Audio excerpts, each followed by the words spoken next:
ಎಲ್ಲರಿಗೂ ನಮಸ್ಕಾರ. ಬ್ಯಾಚುಲರ್ಸ್ ಅಡುಗೆ ಕಾರ್ಯಕ್ರಮಕ್ಕೆ ಸ್ವಾಗತ ಸ್ನೇಹಿತರೆ, ಇವತ್ತೊಂದು ರುಚಿಯಾದಂತಹ ಸಿಹಿ ತಿಂಡಿಯನ್ನು ತೊಗೊಂಡು ಬಂದಿದ್ದೀನಿ. ತುಂಬ ಈಸಿಯಾದಂತಹ ರೆಸಿಪಿ, ತುಂಬ ಹೆಚ್ಚಿಗೆ ಪದಾರ್ಥಗಳ ಅವಶ್ಯಕತೆಯೂ ಇಲ್ಲ.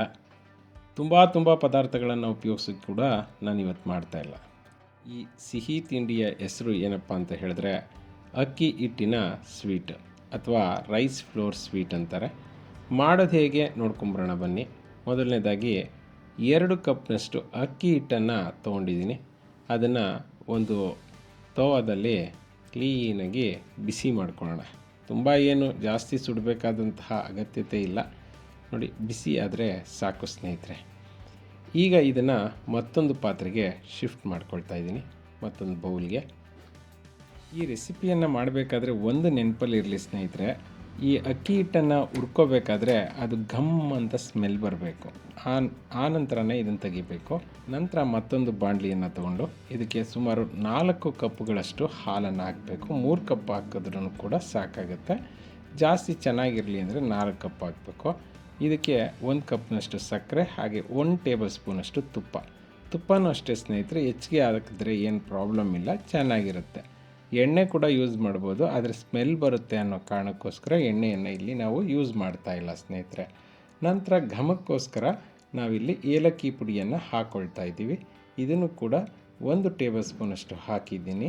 ಎಲ್ಲವನ್ನು ಕೂಡ ಕ್ಲೀನಾಗಿ ಮಿಕ್ಸ್ ಮಾಡ್ಕೊಳ್ಳೋಣ ಸ್ನೇಹಿತರೆ. ಹಾಲು ಚೆನ್ನಾಗಿ ಕುದಿಲಿ ಸ್ನೇಹಿತರೆ. ಕುದ್ದು ಇದು ಉಕ್ಕು ಬರುತ್ತೆ ಅನ್ನುವಂತಹ ಟೈಮ್ನಲ್ಲಿ ಸ್ವಲ್ಪ ಕೇಸರಿ ಹಾಕ್ಕೊಳ್ಳೋಣ. ಇದು ಆಪ್ಷನಲ್ಲು, ಹಾಕಲೇಬೇಕು ಅಂತ ಏನು ಇಲ್ಲ ಸ್ನೇಹಿತರೆ.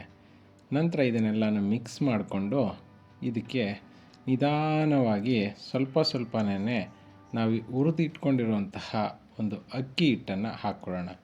ನೆನಪಲ್ಲಿರಲಿ, ಎಲ್ಲವನ್ನು ಕೂಡ ಒಂದೇ ಸಾರಿ ಹಾಕಬೇಡಿ. ನೋಡಿಕೊಂಡು ನಿಧಾನಕ್ಕೆ ಹಾಕಬೇಕು. ಇಲ್ಲದೇ ಇದ್ದರೆ ಇದರಲ್ಲಿ ಗಂಟುಗಳಾಗುವಂತಹ ಸಾಧ್ಯತೆ ಇರುತ್ತೆ. ಹಾಗೆ ಅಕ್ಕಿ ಹಿಟ್ಟನ್ನು ಹಾಕ್ತಾ ಚೆನ್ನಾಗಿ ನೀವು ಮಿಕ್ಸ್ ಮಾಡ್ಕೊಳ್ತಾ ಇರಬೇಕು. ಇಲ್ಲ ಅಂದರೂ ಕೂಡ ಗಂಟಾಗ್ಬಿಡುತ್ತೆ.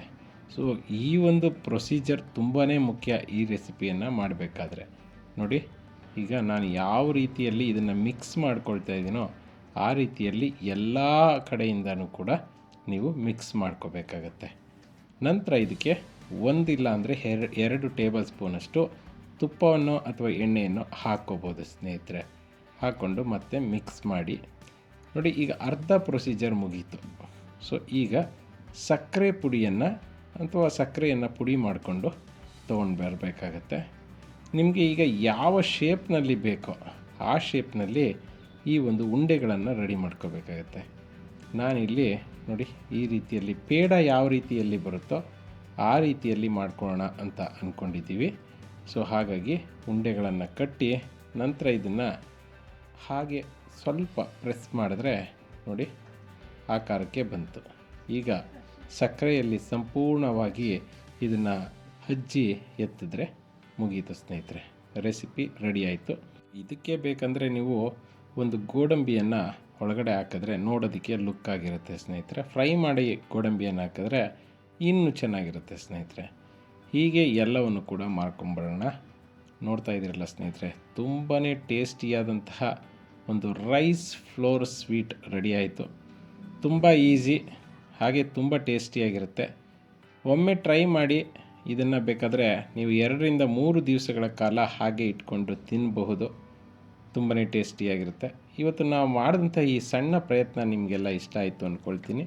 ಇಷ್ಟ ಆಗಿದ್ದರೆ ಲೈಕ್ ಮಾಡಿ ಸ್ನೇಹಿತರೆ. ನಮ್ಮ ಚಾನಲ್ಗೆ ಸಬ್ಸ್ಕ್ರೈಬ್ ಆಗೋದನ್ನು ಮರಿಬೇಡಿ ಸ್ನೇಹಿತರೆ. ಇವತ್ತಿನ ಪ್ರಶ್ನೆ, ಈ ರೆಸಿಪಿಗೆ ಒಟ್ಟು ನಾನು ಎಷ್ಟು ಬಾರಿ ಸಕ್ಕರೆಯನ್ನು ಬಳಸಿದ್ದೀನಿ ಅಂತ ಹೇಳಬೇಕು.